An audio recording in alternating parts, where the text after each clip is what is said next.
ouvimos a semana passada pelo nosso irmão Nando, ele a semana passada falou acerca dos 5 sentidos. E eu na altura, lembram-se que eu no final falei sobre um grupo de jovens que estavam juntos e que foram incentivados a falarem acerca daquilo que os impressionava, que os maravilhava. E cada um, de facto, referiu qualquer coisa, ou edifício, ou qualquer coisa que os deixava deslumbrados, maravilhados. Mas, no meio destes jovens, uma jovem, ela referiu que aquilo que a deixava maravilhada era, sem dúvida, os 5 sentidos. A visão, a audição, ou seja, aquilo que a deixava maravilhada era a obra de Deus. Era, de facto, a obra de Deus aquilo que a impressionava. E depois, eu, a semana passada, disse ao Nando, olha, eu pensei nisto e pensei, está aqui um bom pensamento para partilhar. E o Nando roubou-me o pensamento. Mas, não, a palavra do Senhor é muito vasta e de facto dou graças a Deus por aquilo que o Nando falou, mas nenhum assunto se esgota e por isso há muita coisa para dizer acerca da obra do Senhor. E de facto, eu queria nesta manhã focar unicamente um dos sentidos, que é a visão. Para mim, é das coisas mais impressionantes, aliás, a mim impressiona-me o corpo humano. A obra fantástica que é o corpo humano. A perfeição. E aquilo que realmente me impressiona é como é que alguém, ainda hoje, aceita que isto que existe, e particularmente o homem, existe porque houve uma explosão, porque houve de facto alguma coisa e que levou milhões e milhões de anos a juntar-se e fez e deu naquilo que nós somos. Isto, como alguém dizia, é preciso mais fé para acreditar nisto do que para acreditar em Deus. E, no entanto, as pessoas continuam a rejeitar Deus, continuam a aceitar e a acreditar em teorias, continuam a acreditar em coisas que não fazem sentido e desprezam o Criador, desprezam Deus. Ou seja, estão cegas, estão completamente cegas e não conseguem de facto ver a perfeição da obra de Deus. E realmente o corpo humano é algo que é uma obra fascinante. Eu lembro-me há tempos, eu depois também partilhei convosco, eu vi na televisão um programa que falava acerca da importância do sistema imunitário. A importância do sistema imunitário. Se nós não tivéssemos esse sistema imunitário, nós não conseguíamos viver. Nós chegaríamos ao fim do dia completamente contaminados, completamente cheios de vírus e bactérias e não conseguiríamos viver nem mais um segundo. Mas porque nós, ao longo do dia, somos expostos a vírus, a bactérias, que elas existem em todo o lado, estão em todos os sítios. E se nós não tivermos este sistema, que é, digamos que o exército, que defende o nosso corpo, e perante a ameaça, perante a entrada de um invasor, de um corpo estranho, logo este exército se organiza no sentido de atacar o invasor e derrotá-lo. E na grande maioria são derrotados. Há vírus, há alguns que conseguem sobreviver, conseguem entrar e por isso ficamos doentes. Por isso ficamos afetados. porque alguns resistem, alguns conseguem de facto entrar, mas se não tivéssemos este sistema que Deus criou, nós não conseguiríamos viver, não conseguiríamos sobreviver. Nesse programa, eles mostravam como nós íamos ficando completamente podres, digamos assim. Claramente, íamos apodrecendo e chegaríamos ao fim do dia e morreríamos. Não teríamos qualquer possibilidade de poder viver. Portanto, como é que alguém pode, de facto, acreditar que a perfeição deste corpo apareceu do nada? Do nada não aparece nada. Do nada não aparece nada. Mas, no entanto, quando surge uma obra notável, ou um prédio, ou algo, então o criador dessa obra é exaltado. É apresentado em todo o mundo como o autor, como o criador de algo que é fantástico. Não estou a dizer que o homem não faz coisas que são de facto admiráveis. Mas porquê é que não reconhecemos que Deus existe? Porquê é que não reconhecemos que Deus é o autor disto tudo? É o criador. Ele, de facto, é notável. Tudo aquilo que Ele faz é bem feito. Tudo aquilo que Ele faz é perfeito. E neste corpo que de facto é perfeito, existe os olhos. E os olhos é algo de uma perfeição impressionante. Eu não tenho conhecimentos para poder falar-vos acerca de todos os pormenores dos olhos, mas isto é algo que é de uma perfeição incrível. É uma máquina fotográfica, mais ou menos conhecemos, tem várias câmaras, e uma permite a entrada entra a imagem, uma permite a entrada de mais luz, menos luz. Isto é uma máquina fotográfica, mas em bom. Mas em bom. E de facto é algo que é impressionante. Nós podermos ver. Eu dou graças a Deus por estar aqui e poder ver o rosto de cada um. Eu dou graças a Deus por poder estar a olhar para vocês e poder contemplar-vos, poder ver o seu rosto, poder ver-vos.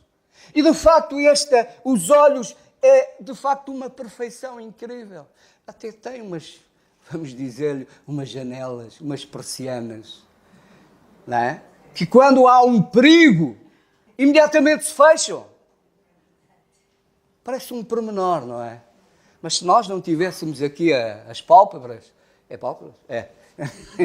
e inclusivamente as pestanas, são um meio de defesa do próprio olho. Até o olho tem um canal que vem do saco lacrimal, que vem diretamente para o nariz, para que as lágrimas sejam conduzidas para o nariz. Isto é algo notável. É impressionante. Todos estes pormenores.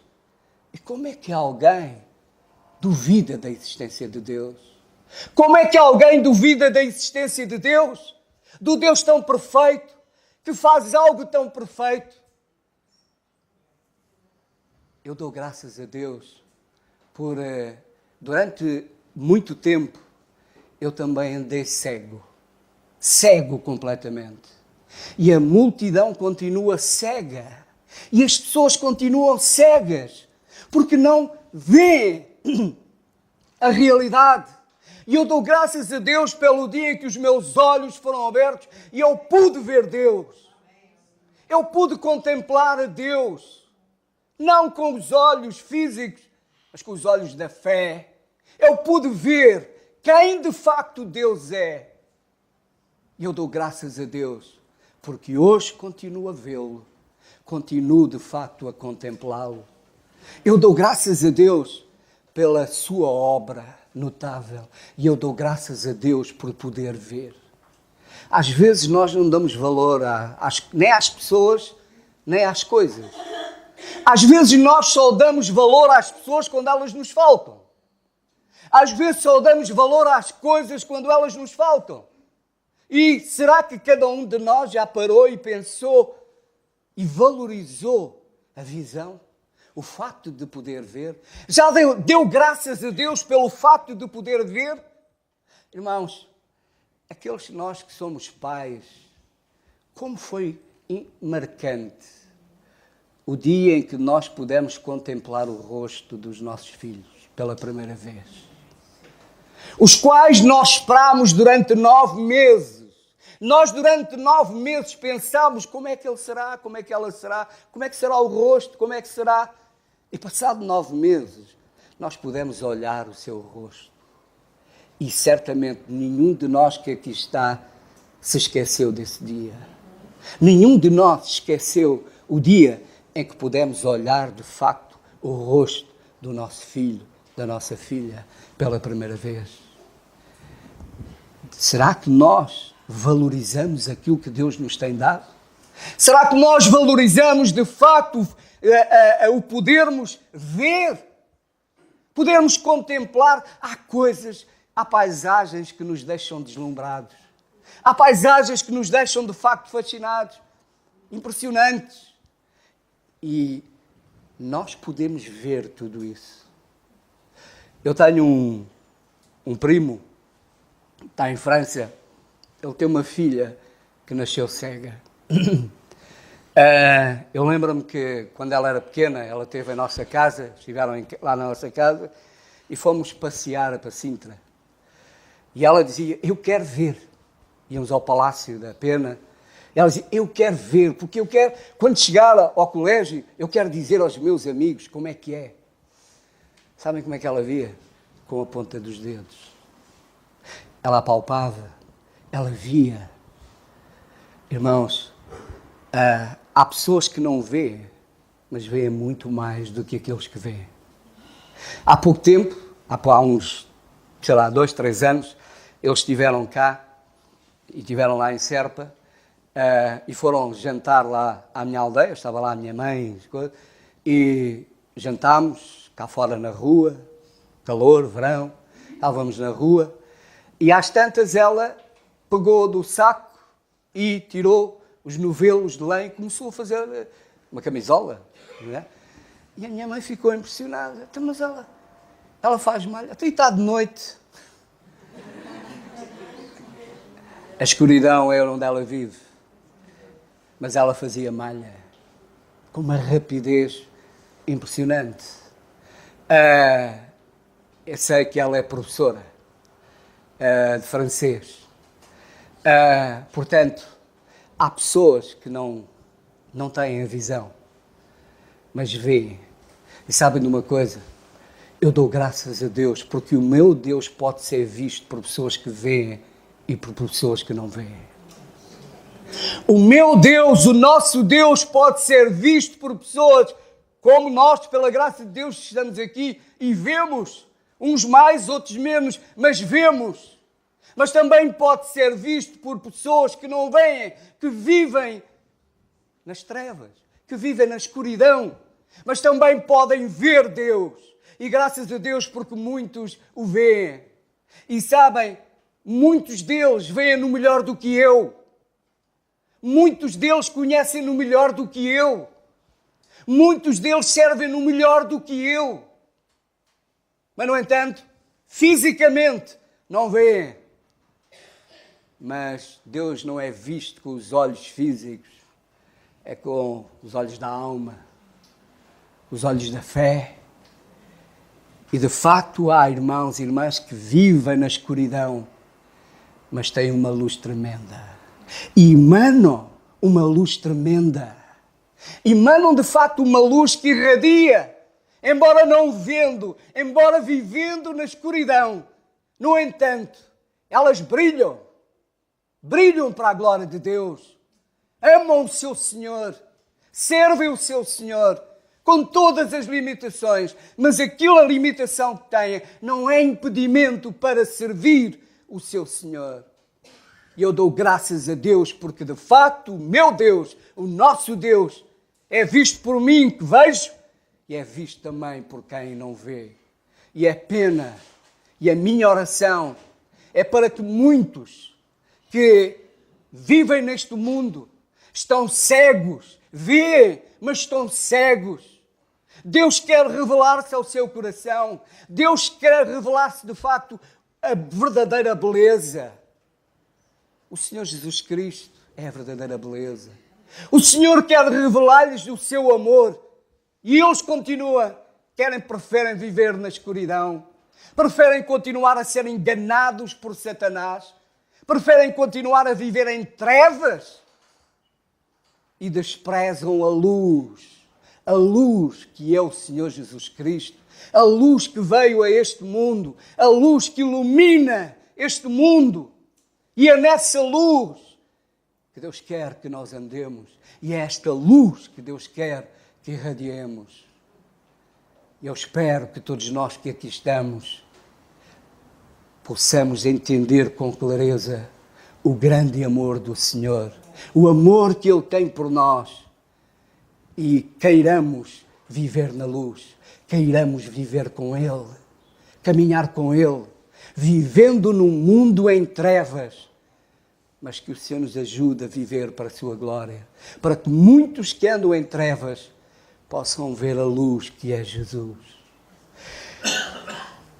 Na palavra de Deus, em Lucas, no capítulo 11 e no versículo 33, nós temos uns versículos que nos falam da candeia do corpo. Em Lucas, no capítulo 11 e verso 33, diz-nos: E ninguém, acendendo uma candeia, a põe em oculto, nem debaixo do alqueire, mas no velador, para que os que entram vejam a luz. A candeia do corpo é o olho. Sendo, pois, o teu olho simples, também todo o teu corpo será luminoso. Mas se for mau, também o teu corpo será tenebroso. Vê depois que a luz que em ti há não sejam trevas. Se, pois, todo o teu corpo é luminoso, não tendo em trevas parte alguma, todo será luminoso, como quando a candeia te alumia com o seu resplendor. O Senhor Jesus diz que a candeia do corpo é o olho. Reparem que o Senhor Jesus está a falar, se nós lermos, e convido-vos a ler depois em casa, se lermos os versículos anteriores e posteriores, nós vemos que o Senhor Jesus Cristo está a falar aos judeus, está a falar a religiosos, está a falar de facto a pessoas, com algumas delas com responsabilidades. Aliás, no versículo 46, diz: E ele lhe disse: Ai de vós também, doutores da lei, que carregais os homens com cargas difíceis de transportar, e vós mesmo nem ainda com um dos vossos dedos tocais essas cargas. Eram homens religiosos, homens com responsabilidade, homens que conheciam, mas no entanto, acerca destes homens, o Senhor Jesus Cristo, Ele diz em Mateus no capítulo 15, Mateus capítulo 15 e versículo 14, diz, versículo 12, diz: Então, acercando-se dele, os seus discípulos disseram-lhe: Sabes que os fariseus, ouvindo essas palavras, se escandalizaram? Ele, porém, respondendo, disse: Toda a planta que meu Pai Celestial não plantou será arrancada. Deixai-os. São condutores cegos. Ora, se um cego guiar outro cego, ambos cairão na cova. Eram homens a que o Senhor Jesus Cristo diz: Vós sois cegos. E, no entanto, eram homens que tinham conhecimento. Eram homens que, de facto, conheciam a palavra de Deus. Mas se deixaram cegar. Se deixaram cegar por outros interesses. Eles carregavam os outros com cargas pesadas. Não farás, tens que fazer com cargas pesadas. Eles estavam muito bem aliviados e só faziam aquilo que lá muito bem entendiam, segundo os seus interesses, mas carregavam os outros. O problema é que eles, com a sua cegueira, eles caminhavam para a destruição. E o problema é que não eram só eles. É que aqueles que os seguiam caminhavam na mesma direção. Ambos iam cair na cova. Um cego guiando outro cego. O fim é caírem na cova. E infelizmente neste mundo há muitos que são cegos, mas estão arrastando atrás de si outros cegos, porque não querem dar ouvidos à palavra de Deus. Em vez de confirmarem se aquilo que de facto lhes é ensinado está de acordo com a palavra de Deus, seguem. Ou seja, seguem os homens, seguem doutrinas que nada têm a ver com a palavra de Deus, seguem interesses pessoais. E o resultado é que de facto ambos vão cair no inferno. É multidões que vão cair no inferno porque estão a ser conduzidos por cegos.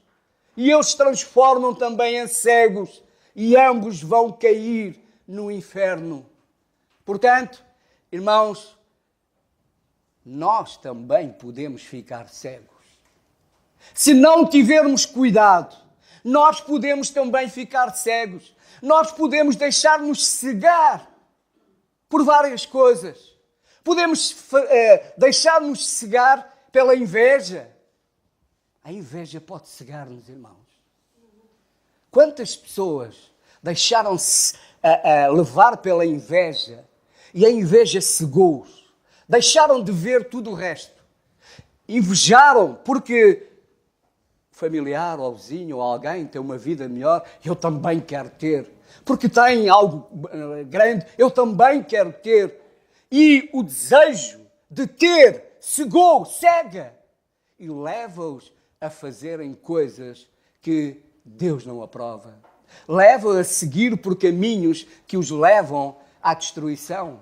A única coisa que vê é de facto o objetivo de alcançar, de ter os bens materiais, de, portanto, ter os seus interesses pessoais realizados.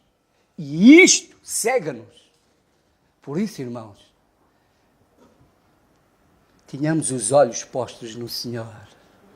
Tenhamos os olhos sempre postos no Senhor. Deixemo-nos conduzir de facto por Ele, para que não seguimos, para que não fiquemos cegos e possamos errar no caminho e colher frutos amargos.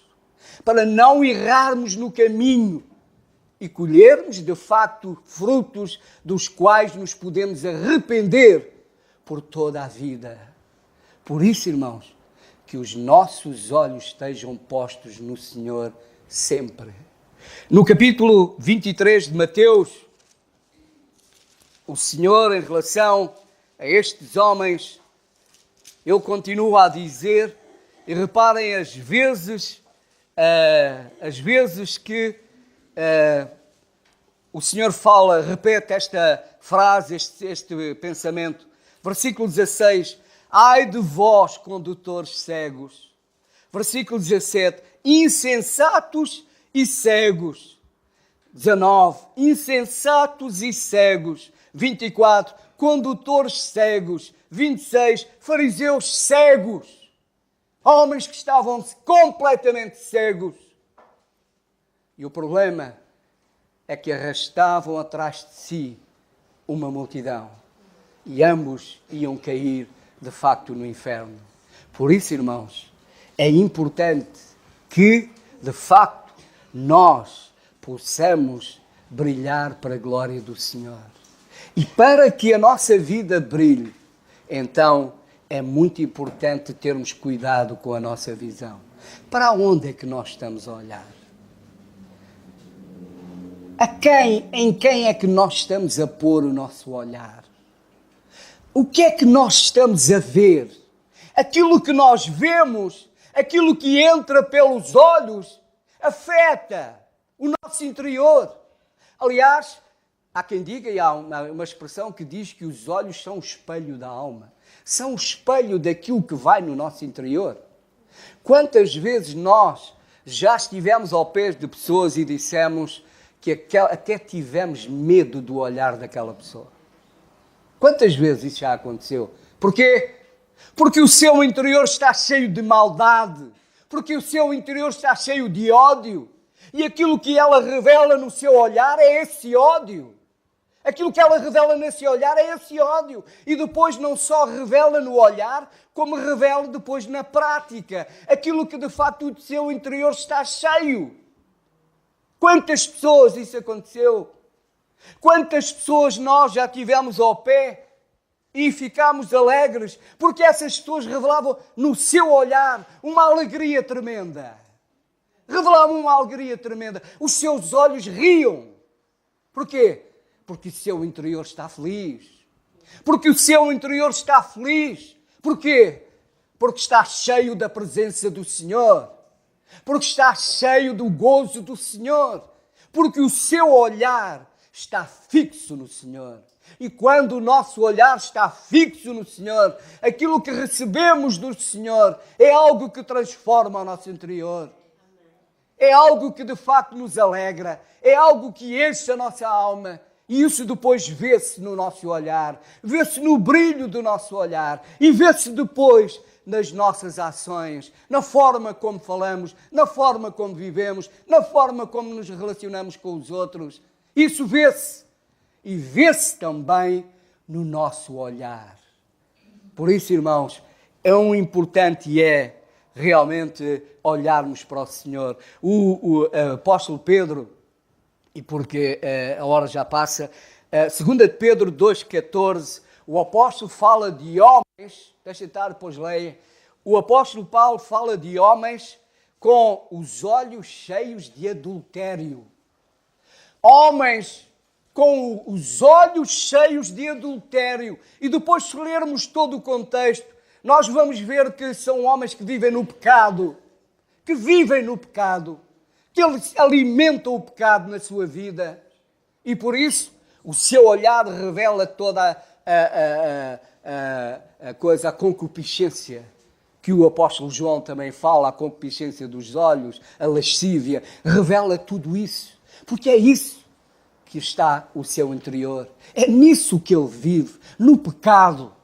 É isso que ele alimenta, o pecado na sua vida. Está cheio desse pecado. E por isso os seus olhos só veem a maldade. Só veem, de facto, o que revelam o que está mal. Só revelam aquilo que Deus não aprova. Os olhos revelam o nosso interior. Por isso, irmãos, quão importante não só cuidarmos dos nossos olhos fisicamente para não os perdermos, mas quão importante é cuidarmos do nosso olhar. Para quem é que estamos a olhar? De onde é que estamos a receber? Estamos a receber das coisas deste mundo? Hoje em dia, um dos problemas, e que falamos com frequência em relação à homossexualidade, não há novela nenhuma que não tenha um casal homossexual, não há filme nenhum que não tenha. Agora até há um anúncio, não sei se alguém já reparou, até há um anúncio onde aparece também um casal homossexual. É um anúncio de uma quem presta dinheiro. Reparem. Portanto, vejam. Isto está-se a tornar, e logicamente as nossas crianças estão a observar tudo isto. Estão a receber tudo isto. E por isso, para elas, isto está a ser perfeitamente normal, algo perfeitamente natural. Porque é isso que elas estão a contemplar, é isso que elas estão a ver, e, portanto, isso afeta o seu interior, afeta o seu pensamento, a sua forma de ver as coisas. Não as vê segundo Deus as vê, mas as vê segundo o mundo as vê. Os homens vêem. Mas, irmãos, é as crianças e somos nós. Nós olhamos também para muita coisa que não devemos. Nós olhamos também para muitos filmes que não devemos. Olhamos também para muita coisa que nos transmitem algo que nos pode levar a ter maus pensamentos. Pensamentos que são reprováveis. Pensamentos que não glorificam o nome de Deus. Pensamentos que são condenáveis pelo Senhor. Por isso, temos que ter muito cuidado. Não só fisicamente com os nossos olhos, mas a forma como olhamos e para onde estamos a olhar. Para terminar, o Salmo 101, no Salmo 101,